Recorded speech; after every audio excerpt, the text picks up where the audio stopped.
Hi, and welcome back to part two of this review here. Hopefully, you were able to follow along during part one. And we're going to turn to part two here.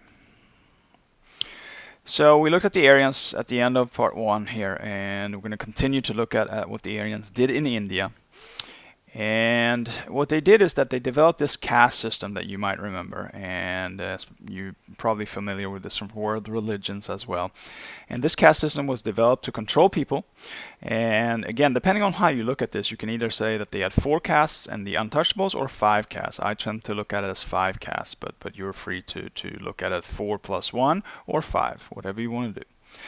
These five castes are the Brahmin, the priests at the top. We have the warriors as number two. We have the commoners, who were merchants, as number three. We have the laborers, who were basically peasants, mostly some day laborers, but mostly peasants, as number four. And then we have the untouchables as number five, the people that were not part of the caste system, that were not part of society at all, that did all the dirty work that people did not want to do.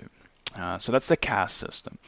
And as you might know and might remember, this provided for a very static society. You could not move out of the caste system. You could not move from one caste to the other.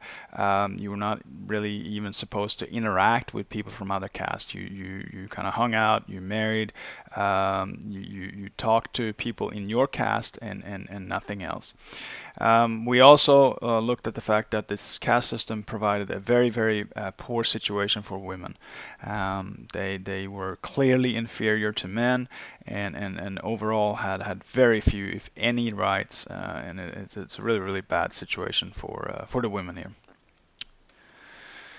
The other thing that the Aryans do is that they developed this religion called Hinduism. And the basic notion in Hinduism is that we have this world soul, the Brahman, that basically surrounds everything. It is in all of the world, all over the world. Is this universal force here.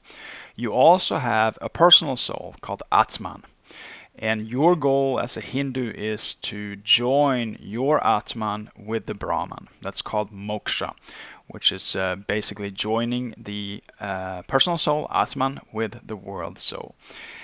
Before you do this, though, you have to go through all these steps of reincarnation. Moksha is basically the release from reincarnation. That's when you stop being reincarnated. And again, as you might remember, reincarnation depends on your karma. Your karma is the sum of all your actions. So all the good things you've done, all the bad things that you've done in your life, basically add up to. You can almost look at it as a score. And then depending on that score, depending on your karma, you will either move up or down in the caste system. If you lived a good life, you will move up. If you've lived a poor life, a bad life, where you didn't do very many good things, you will go down. Your karma is also dependent on your dharma, and your dharma is basically what determines what is a good action or not. And that's the divine law here. And one of the things that we need to remember here is that dharma changes. If you are, let's say, an untouchables, you have a more lenient dharma. So, for instance, if you steal a loaf of bread as an untouchable, that's bad, but it's not as bad as if you were, let's say, a priest and stole it. Then that's a much, much worse action because you're higher up in the caste system and you're supposed to act in a better manner. The other thing that we noted about Hinduism is that most people today consider Hinduism to be monotheistic. They have all these different gods. They have the three main ones, Brahma, Vishnu, and Shiva.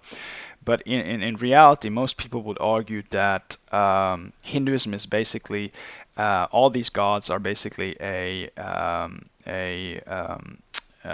kind of a manifestation of all these different the same spirit.